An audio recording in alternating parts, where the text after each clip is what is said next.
Oi pessoal, prazer, eu sou a Fabi. E nós somos o time de Carlotas. Pode parecer estranho a gente chegar aqui por vídeo, mas já já a gente vai explicar o que a gente vai fazer aqui com vocês. Oi, tudo bom? Eu sou a Gabriela, mas muitas pessoas também me chamam de Gabi. Oi gente, meu nome é Andreia, mas podem me chamar de Ideia. Oi, eu sou a Carla. Eu queria contar um pouquinho para vocês como nasceu a ideia de Carlotas.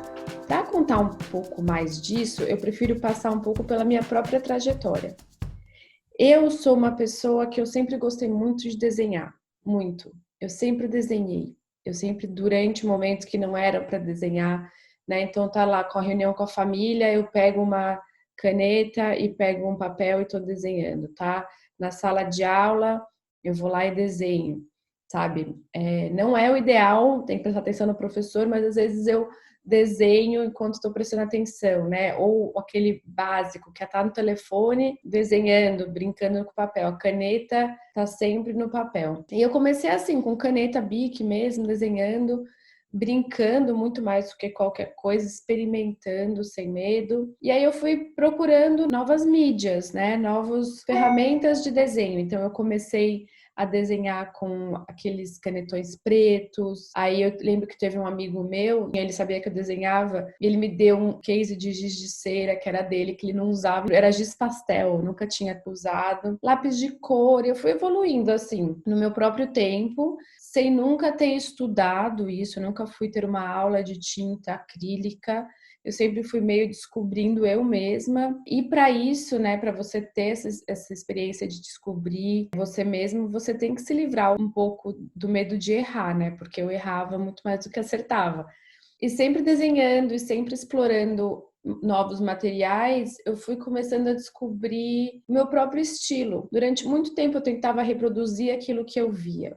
Né? Então, olha aí para o lado de vocês, o que que vocês veem, né? Você vê alguma colega, você vê uma porta, uma cadeira, era o que eu fazia. Então, eu tentava desenhar quem estava do meu lado. Eu lembro direitinho, sentar na cozinha e tentar reproduzir, assim, a pia. A minha mãe estava lavando louça, no dia que não era para eu lavar, eu ficava desenhando e nunca saía igual, nunca. E eu passei muito tempo frustrada, brava. Como que eu não consigo fazer, sabe? Porque era 3D, né? As perspectivas são muito difíceis. Não sei quantos anos, assim, o tempo, mas foi muito tempo de frustração, de tipo, poxa, sabe? Eu só consigo desenhar coisa que não existe, porque as coisas que existem, elas não saem igual, sabe? Mas tudo bem, eu superei isso e eu comecei a me dedicar mais a desenhar aquelas coisas, digamos, fora desse mundo ou mais bizarras. Eu acho que depois de uns 2 anos fazendo isso, né? Então, explorando essas bizarrices e essas coisas mais coloridas, né? Tipo, em vez de tentar desenhar aquela cadeira básica, vou tentar desenhar uma cadeira de ponta cabeça. E uma cadeira com 2 pés só. E uma cadeira que tem 2 asas, sabe? Começar assim a explorar esse tipo de coisa. Que foi uma desconstrução toda, né, dentro da minha cabeça, mas me ajudou muito a desenvolver essas habilidades de desenho, etc. Naquela época não tinha YouTube, não tinha internet, não dava tipo, deixa eu procurar um tutorial. Não existia isso, então era rala aí até você conseguir. E eu fiz isso o suficiente para ter um portfólio, então eu tinha muita coisa, na maioria nas gavetas da minha casa, assim, mas cadernos de arte, sabe, com todas as folhas desenhadas, tal. Aí sempre desenhando, sempre explorando as diferentes ferramentas de desenho. Eu decidi que eu queria estudar isso e me mudei para os Estados Unidos para estudar artes plásticas. E aí eu já estava morando aqui, no final das contas eu não consegui estudar artes plásticas porque era um curso muito mais caro do que eu podia pagar. Acabou que eu fiz computação gráfica, então eu aprendi a desenhar tudo no computador e usar as ferramentas digitais, né, que o computador oferece. Mas nesse meio tempo eu estava aqui, isso foi em novembro de 2011 e eu vou contar agora como o Carlotas começou, gente. Eu falo muito, né, vocês já perceberam. Mas vamos lá. E como o Carlotas começou? Foi no final de 2011, eu estava aqui, na época eu trabalhava num restaurante e estudava, e sempre desenhando. Eu lembro que eu era a hostess do restaurante, né? Então eu ficava ali na porta do restaurante, as pessoas entravam, eu levava elas para as mesas. E o que eu fazia? Enquanto as pessoas não entravam, ficava ali, tinha uma prancheta com papel, tinha que colocar o nome, o horário que chegou, o horário que vai sentar, não sei o quê. Eu ficava o quê? Só desenhando, só desenhando. O dia inteiro, a noite inteira, no caso, mas nunca parei, esse é o ponto. E aí eu tava morando aqui e uma amiga minha brasileira, mora no Brasil, ela dava aula para crianças de 5 a 6 anos numa escola em Santana de Parnaíba. E ela falou: Cá, a próxima vez que você vir para o Brasil, você não quer vir falar com os meus alunos sobre arte? E eu nunca tinha me passado pela cabeça falar sobre arte com criança. Ela falou: eles vão ficar super felizes, né? Pra eles, assim, conhecer um artista. E eu pensei: nossa, quando eu era pequena, eu nunca conheci um artista, né? Então, assim, por mais que eu, nesse momento, não me achava artista, eu falei: nossa, deve ser legal pra eles essa ideia de conhecer. Fechou, vamos. E aí foi em novembro de 2011 que eu consegui fazer essa visita pro Brasil, que já estava marcada. E aí eu passei lá na escola dela. E foi um dia que eu não imaginava, mas ia mudar a minha vida. Vou contar para vocês. Eu cheguei lá sem muitas expectativas, sem muito preparo. Era mais assim, uma conversa. Aí tava a sala da Thalita, essa minha amiga chama Thalita, a professora Thalita, e a sala de outras duas professoras. Então era mais ou menos umas 60 crianças na mesma sala. E aí as professoras tinham preparado projeções dos meus desenhos na tela. E a gente começou a olhar aqueles desenhos juntos, eu com as crianças. E começou daí, assim, tipo, na verdade as professoras falaram: eles têm perguntas preparadas para vocês. Então muitas das perguntas eram relacionadas ao avião, as crianças adoraram a ideia do avião, então como é que era o avião, e eu falei bastante sobre o avião, o meio de transporte. Mas eles tinham algumas perguntas das artes, né, que eu levei. Então, espero que aí agora na tela comece a aparecer um pouco da arte também, mas a arte, ela é sempre muito provocativa, né? Ela é bizarra em si, os personagens, eles são estranhos. Então, às vezes, eles têm braços muito longos, ou eles têm tons de pele que não é aqueles tons de pele, né? Não são os beges e marrons, eles são roxos e amarelos. E as crianças se pegaram muito nesses detalhes e a conversa foi bastante por aí. E aí a gente passou por todas aquelas bizarrices das imagens e o quanto aquilo... Por que será que despertou tanta estranheza na gente, né? Foi um pouco do que cruzou a minha cabeça ali, conversando com essas crianças tão novas ainda e tão apegadas a algumas coisas que não deveriam ser, sabe? Tipo, é porque sabe? É um personagem que ele vem de outro mundo e pronto. Foi naquele momento que eu tive uma ideia de perguntar para eles. Então imagina, né? Quase 60 crianças. É muito difícil deter a atenção de 60 crianças, e principalmente de 5 a 6 anos. Então você ouve assim, tipo, alguém começa a falar aqui que faz... Aí fica, tipo, aquela coisa incontrolável, todo mundo falando ao mesmo tempo. As professoras me ajudavam, né? Gente, vamos prestar atenção, não sei o que. Beleza. Aí eu falei: preciso usar esse tempo de silêncio para falar alguma coisa que eu vou pegar eles. E aí foi a ideia que eu falei assim: quem aqui de vocês tem os cabelos perfeitos? Aí eles se olhavam, olhavam pra trás, pra ver se alguém falou. Aí alguém: eu! Ah, não sei quem! Minha mãe! A tia! Não sei quem! Aí todo mundo começa a falar ao mesmo tempo. Tá. E agora, se eu perguntar pra vocês, quem que tem os pais perfeitos? A mesma coisa. Olha. Aí antes deles começarem, eu falei: ninguém tem os pais perfeitos. Ninguém tem o cabelo perfeito. E a reação que eu ouvi, gente, crianças de 5 anos, foi tipo assim, surpresa de vários, assim, não conseguiam acreditar, né? Tipo, surpresos que aquela mulher que veio falar com eles, que as professoras estão chamando de artista, tá aqui falando que não existe os pais perfeitos nem o cabelo perfeito. E aquilo, nossa, aquilo pra mim foi tipo um soco no estômago, né? E aí eu continuei, aí foi minha chance de tipo, eu falei: mas olha, por que não existe? Porque o que é perfeito pra uma pessoa não é perfeito pra outra pessoa. Eu, por exemplo, tenho cabelo liso e na época meu cabelo era comprido. Quem que acha meu cabelo perfeito? Aí um monte de criança: é lindo, tia, não sei o quê. Falei: eu não gosto desse cabelo. O meu cabelo perfeito, eu poderia colocar uma presilha e a presilha ia ficar.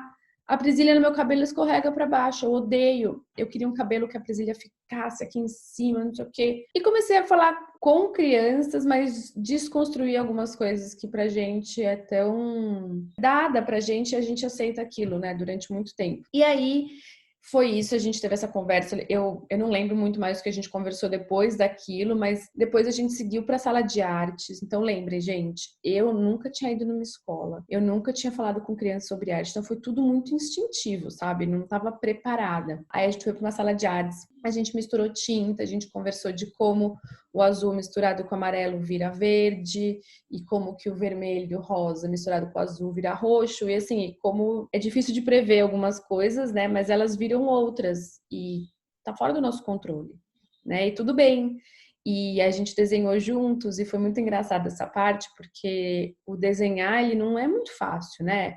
Se eu falar agora pra vocês, gente, vamos desenhar junto. Tenho certeza que algumas de vocês vão falar, ai, eu não sei desenhar, e agora? Ai, meu Deus. E outras vão falar, ai, vamos desenhar, adoro desenhar, né? É bem assim, eu sou do time que adora desenhar, mas nesse dia na escola, eu descobri que várias crianças ali não gostavam de desenhar. E não só não gostavam, mas, tipo, tinham o medo do erro, sabe? Então eu falei pra elas que a borracha, ela é muito boa pra quando você tá escrevendo, para quando você está fazendo uma conta de matemática. Por quê? Porque quando você vai escrever alguma coisa, imagina você vai escrever a palavra paralelepípedo. Tem um jeito de escrever a palavra, né? Não tem dois. Você não pode escrever paralelepípedo com U no final, porque é com O no final. Então, tipo, se tá com U, é porque tá errado. E aí, o que a gente faz? Apaga e conserta. A conta de matemática também. 2 vezes 3, se escrever 7, vai estar errado. Apaga e coloca o 6. Aí fica certo. Quando você vai desenhar, isso é um convite que eu vou fazer para vocês. Vocês não devem usar borracha, porque não tem o certo. Então, assim, eu quero desenhar uma casa. Aí vou pegar minha borracha, aí eu desenho um pouco, falei, não ficou boa, deixa eu apagar. Mas você não tem o certo daquela casa. A gente tem o certo aqui, né? A gente já inventou uma casinha que tem uma chaminé, que tem como é que chama? Fumacinha, mas essa casa ela não existe. E você pode, se você fizer uma porta errada ou um lugar errado, recria. Eu falava para eles isso. Então, e vou convidar vocês também. Mas vira o papel pro outro lado, desenha de ponta cabeça. Fiz um traço errado, tia, quero trocar o papel. Não, vira de ponta cabeça. Esse traço agora virou no céu. Vamos fazer um cometa, sabe? Então, assim, a arte, vocês têm essa liberdade de criar sem ter o certo. Sempre, sempre. E isso eu demorei para perceber durante, né? Lembra que eu contei? Durante muito tempo rolou aquela frustração de que, eu não sei desenhar uma cadeira, eu não sei desenhar alguma coisa que pareça real. Mas tudo bem também, porque não tem o certo. No papel, na arte, pode ser o que vocês quiserem. Isso é muito libertador. E só para terminar, que eu acho que eu já me estendi demais, mas naquele dia, eu estava indo embora já, então depois da sala de artes, a gente estava, os crianças já estavam no recreio, a gente estava se preparando para ir embora, dando tchau para as professoras, tal, a Thalita que nos convidou e as outras professoras, e uma delas me contou naquele momento que um dos alunos dela, que era uma criança que se chama Eric, a gente vai mostrar uma foto aqui para vocês. Ele estava em silêncio. Havia 3 meses que ele tinha parado de se comunicar, ele tinha parado de falar. Na verdade, ele até se comunicava, ele interagia de algumas maneiras, mas ele não falava. E ela me contou que a escola estava mobilizada a tentar ajudá-lo, né, a que ele voltasse a se comunicar. E ela me falou isso, muito emocionada, falando, olha ele ali. Ele estava no recreio com os amigos, comendo um pãozinho e trocando ideia, falando, ele estava falando. Falei, aquele ali.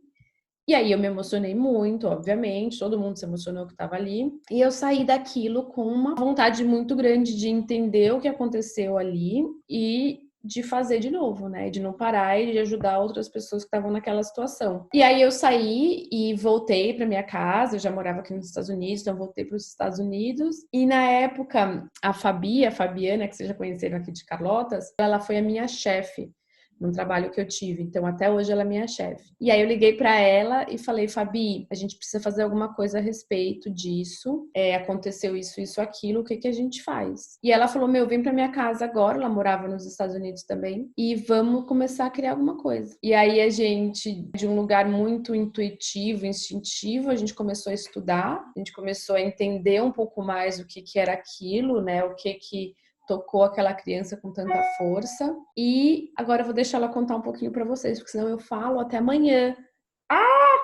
E desde então, a gente realiza diversas oficinas, workshops e encontros para olhar e cuidar das relações. Nosso maior desejo é que cada um possa se sentir bem e pertencente ao espaço onde está. A gente realiza esse trabalho em diversos lugares, instituições, abrigos, escolas, hospitais e na Fundação Casa desde 2016. Eu posso garantir para vocês que a gente aprende muito com todas essas interações. Pois é. E esse ano veio de um jeito completamente diferente. Aconteceram coisas que ninguém esperava.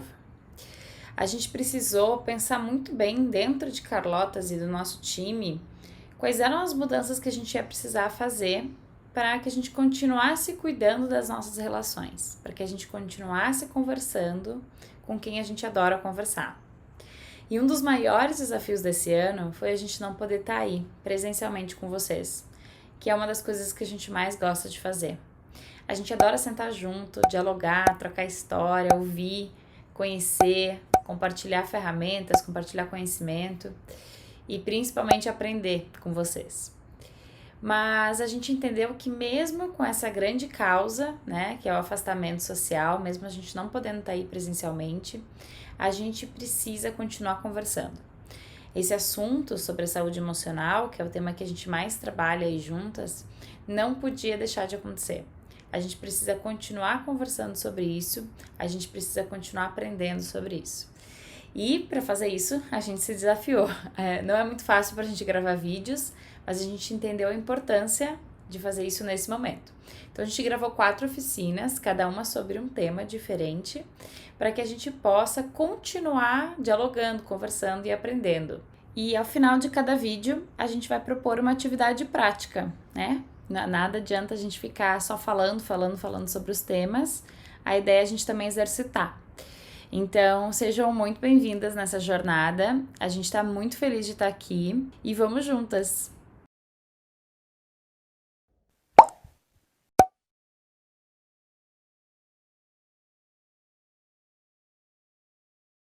E o que é emoção? A emoção é uma reação fisiológica e automática. É um estímulo que produz experiências subjetivas. Já os sentimentos é a forma como a gente entende e como a gente nomeia, significa essa emoção. Bom, e agora a gente vai falar um pouquinho sobre os tipos de emoções. Os neurocientistas, que são as pessoas responsáveis por estudarem a anatomia, o formato do cérebro e o que acontece dentro dele, estudam muito as emoções. Eles dizem que as emoções são as responsáveis por a gente tomar grande parte das nossas decisões, se não todas as decisões.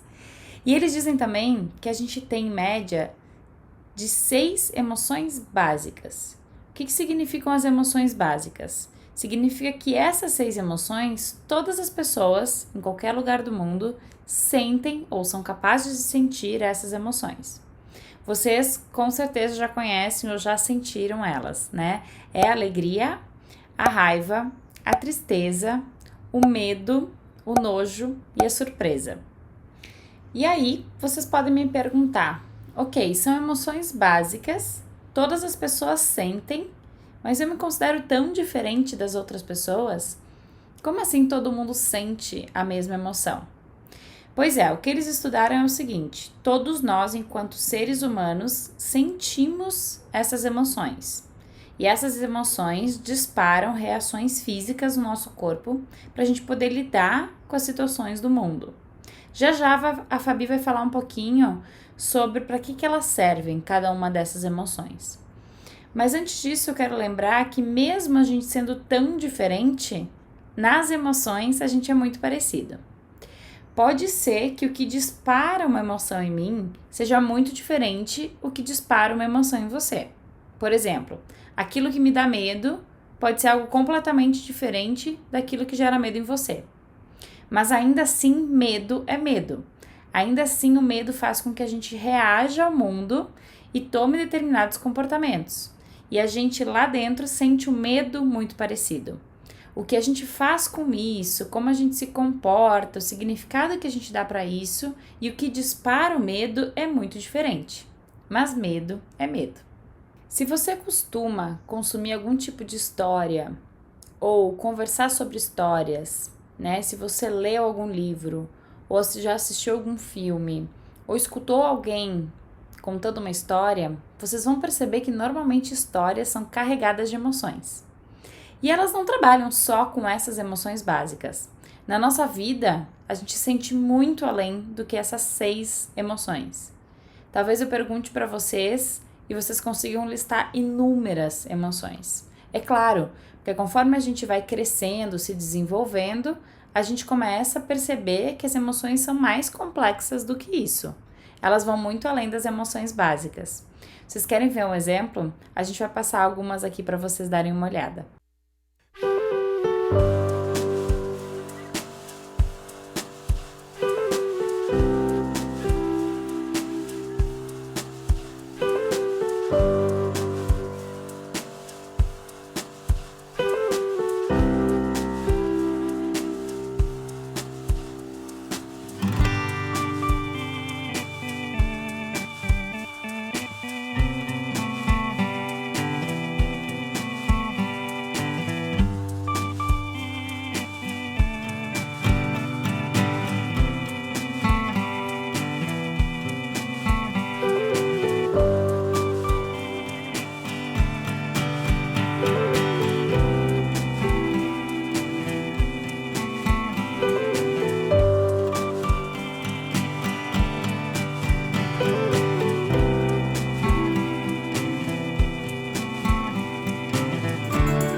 Mas afinal, para que servem as emoções?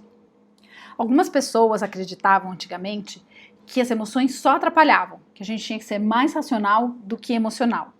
Mas isso não é verdade. Para a gente funcionar bem, a gente precisa entender e olhar as nossas emoções. Veja alguns exemplos. A alegria nos ajuda a identificar o que nos faz bem e nos mantém motivados. A tristeza nos permite entender as perdas e o choro alivia nossa dor. A surpresa é uma emoção rápida que prepara o corpo para apuros. O medo permite que a gente não se coloque em risco. O nojo nos alerta que alguma coisa pode nos envenenar, seja um alimento ou relações tóxicas. E por fim, a raiva sempre aparece em situações de injustiça, onde a gente tem que lutar por algum direito. O desafio das emoções é quando elas dominam a gente e a gente acaba agindo por impulso ou sem pensar. A gente acaba se comportando de maneira inadequada. Ao longo da nossa vida, a gente vai tomar uma série de decisões e sentir inúmeras emoções. Isso vai influenciar a nossa vida. Então, o que a gente pensa, com quem a gente anda, o que a gente come, as emoções influenciam as nossas decisões. Por exemplo, quando eu tô com medo de uma pessoa, eu evito passar perto dessa pessoa. Se eu gosto muito de estar com uma amiga, eu vou me esforçar demais para estar ao lado dela. Quando eu tô com muita raiva num diálogo, numa conversa, provavelmente eu vou ser grossa nesse diálogo. E é aí o desafio das emoções. É quando elas dominam a gente, quando elas agem por nós, porque elas são rápidas. E o problema não está no que a gente sente, mas o que a gente faz com o que a gente sente. Porque as nossas ações têm consequências para nossas vidas. Quando a gente quer evitar que isso aconteça, quando a gente quer evitar que as emoções tomem conta do nosso comportamento, ou seja, quando a gente quer evitar explodir de raiva, falar aquilo que a gente não gostaria ou agir de uma forma por impulso, a gente precisa desenvolver a nossa inteligência emocional. Talvez você já tenha ouvido falar sobre isso. Para eu falar o que é inteligência emocional, vou falar um pouquinho sobre um neurocientista chamado Howard Gardner. Ele é uma pessoa que começou a estudar as diferentes inteligências. Ele começou a se dar conta que aquilo que a gente chamava de pessoas inteligentes estava sendo genérico demais. A gente não pode dizer que uma pessoa é ou não é inteligente baseado em um único fator, por exemplo, na matemática. Ele percebeu que a gente precisa olhar para o ser humano e pensar em quais são todas as inteligências que compõem o ser humano. Então, ele desenvolveu uma teoria chamada inteligências múltiplas. essa é a teoria que busca explicar cada uma das inteligências que compõem a nossa existência. Então, eu vou falar um pouquinho sobre essas inteligências que ele mapeou. Uma dessas inteligências é a inteligência lógico-matemática. Talvez essa seja uma das mais conhecidas, principalmente na escola, a gente escuta falar muito sobre ela. Que é essa habilidade que as pessoas inteligentes nessa área têm, né, de sobra, que é de fazer contas. E são muito boas na lógica, né, em criar uma lógica, em compreender as coisas de forma lógica. Outras pessoas são muito inteligentes linguisticamente, essa é a inteligência linguística, que elas são muito boas com a compreensão, com as palavras, com a semântica, com se comunicar usando as palavras. Outras pessoas são muito inteligentes espacialmente, significa que elas compreendem muito bem os espaços, parece que são aquelas pessoas que têm um mapa na cabeça, elas passam uma vez por um lugar e elas já sabem, já lembram aonde é e já conseguem mapear isso na mente. Outras pessoas são muito boas na inteligência musical, não preciso nem dizer, essas pessoas são ótimas com músicas, né? Elas têm muito bons ouvidos e muitas delas até tocam música e conseguem desenvolver as habilidades com música. Existe uma outra inteligência que é a corporal sinestésica. Então, atletas são muito inteligentes nessa área, porque eles conseguem movimentar o corpo e fazer coisas incríveis que a gente nem imagina, com uma habilidade eventualmente dentro de um esporte em específico, ou simplesmente são muito ágeis, né, e têm um corpo muito preparado para as ações. Existe uma outra inteligência também, que é a inteligência naturalista. Essas pessoas, elas são muito boas em compreender a natureza. Elas são muito boas, eventualmente, em biologia, entender de onde é que vêm as plantas, os animais, e o entendimento e o cruzamento entre todas essas áreas. E por último, e não menos importante, a gente tem duas inteligências que o Gardner já mapeou, que são as fundamentais e que as duas juntas compõem a inteligência emocional. Uma delas é a inteligência intrapessoal, significa aquela pessoa que ela é muito boa em compreender a ela mesma, a como ela funciona, quais são as suas emoções, quais são os seus pensamentos, os seus desejos. Essa pessoa se conhece muito bem. E a inteligência interpessoal, porque não basta a gente se conhecer muito bem, a gente tem que aprender a se relacionar muito bem com o outro. Então, expressar o que eu sinto, escutar o que o outro também sente e de alguma forma me comunicar e achar uma boa forma de me relacionar com as pessoas que estão na minha volta. Essas duas inteligências combinadas formam a inteligência emocional. Não é simples, né? Quanto mais estímulos a gente teve ao longo da nossa vida, quanto mais pessoas passaram pela nossa vida e nos ensinaram a como nos relacionarmos com as nossas emoções, com os nossos sentimentos, com os nossos pensamentos, mais fácil vai ser. Se a gente não teve muito estímulo ao longo da nossa jornada, é mais difícil, porque a gente precisa buscar essas informações fora, né, em outros ambientes, por exemplo, como esse que a gente está criando aqui agora. Então, quanto mais inteligente emocionalmente a gente é, significa que mais facilmente a gente vai lidar com as nossas emoções. E lidar facilmente com as emoções não significa não sentir emoções negativas. Pessoas muito inteligentes nessa área também sentem emoções muito difíceis, muito desafiadoras. A grande diferença é que elas não deixam essas emoções agirem no lugar delas. Elas fazem uma boa gestão, elas administram as emoções. Quando a emoção surge, ao invés de atuar a emoção diretamente, elas pensam um pouco mais sobre isso. Elas questionam qual é o objetivo daquela emoção tá aparecendo ali, o que aquela emoção tá querendo dizer, e escolhem muito bem a maneira como elas vão se comportar no ambiente. Mas você deve estar se perguntando por que eu me interessaria em ser inteligente emocionalmente. Bom, basicamente para melhorar a sua vida. Quando a gente começa a olhar e conhecer as emoções, a gente vai perceber que tem uma série de coisas que a gente controla e outras que a gente não controla. Por exemplo, eu não posso controlar o sentimento dos outros, as atitudes dos outros, os erros, as reações, as decisões que os outros tomam. Mas eu posso sim controlar as minhas palavras, as minhas atitudes, os meus esforços, os meus erros. E ao entender o que eu posso controlar, o que está na minha mão, faz toda a diferença. Eu posso treinar isso. Então, o exercício de hoje tem a ver com isso.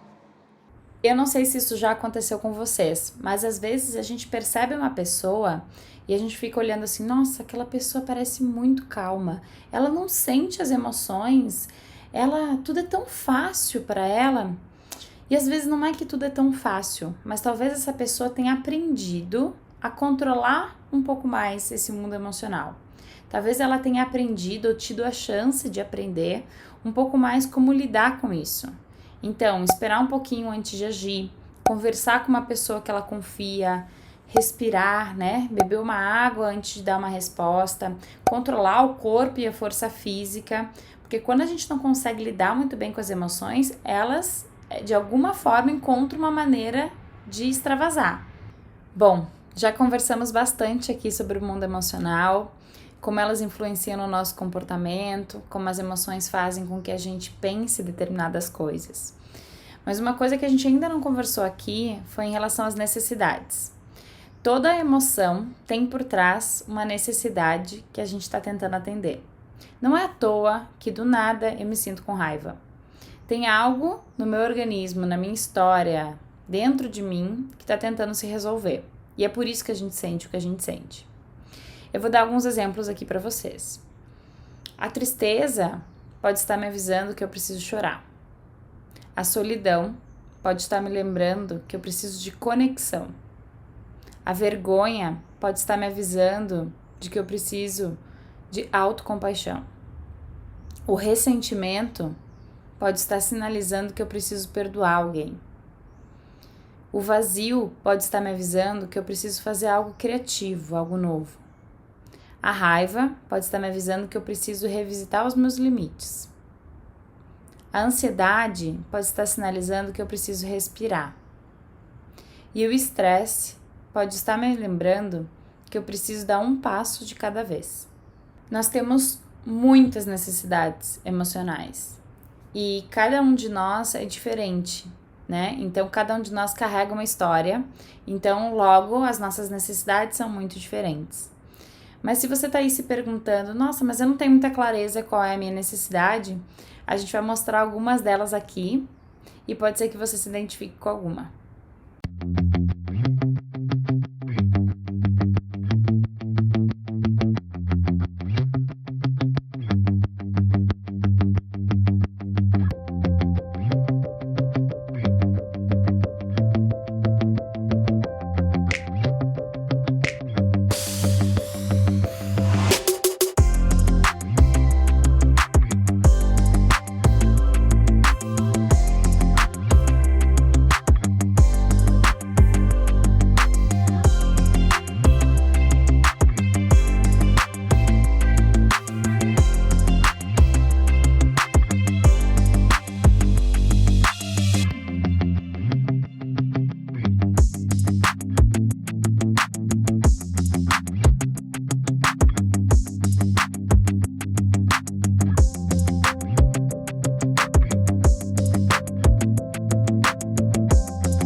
E chegou a hora da gente praticar.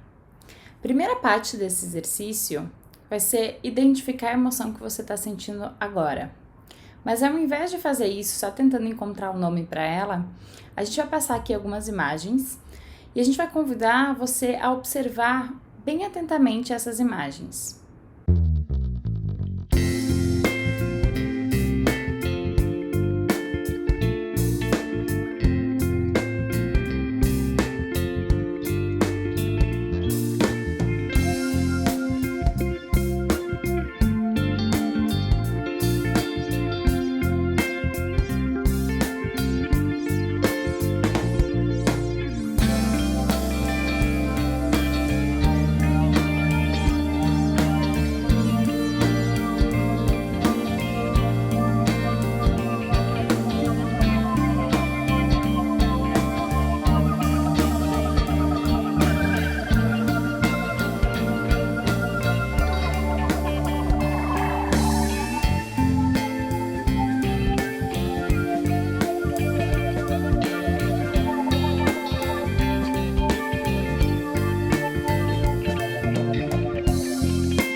agora, escolha uma dessas imagens para representar o que você está sentindo agora. Qual dessas imagens projetadas poderia ser a que melhor representa o seu estado emocional nesse momento? Agora vocês já escolheram uma imagem para representar como vocês estão agora e vou convidar para vocês a pegarem uma folha de papel. O primeiro passo dessa folha de papel vai ser dobrar ela ao meio.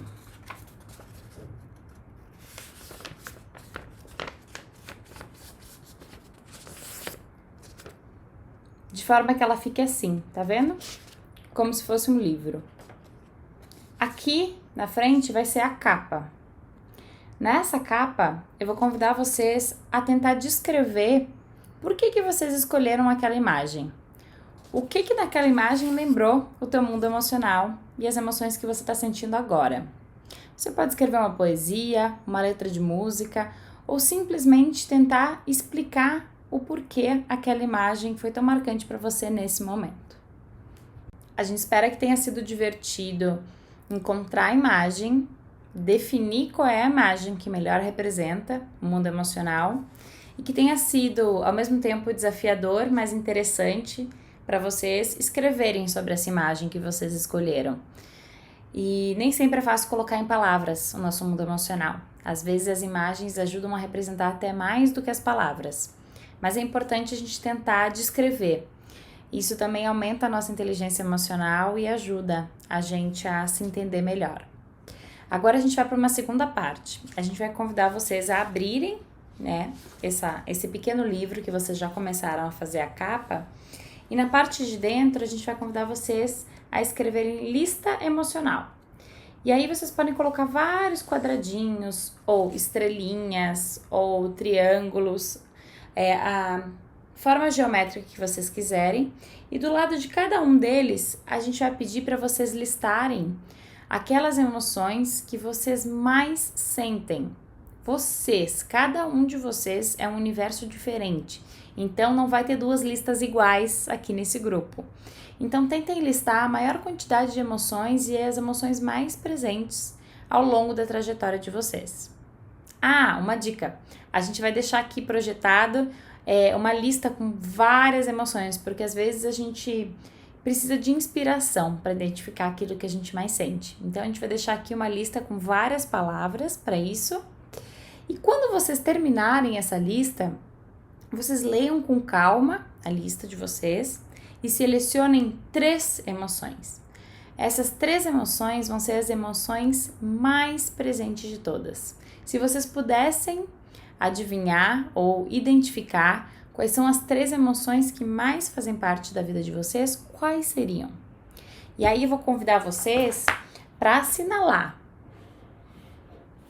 as emoções que mais fazem parte. Por exemplo, aqui eu listei ciúmes, saudade e alegria.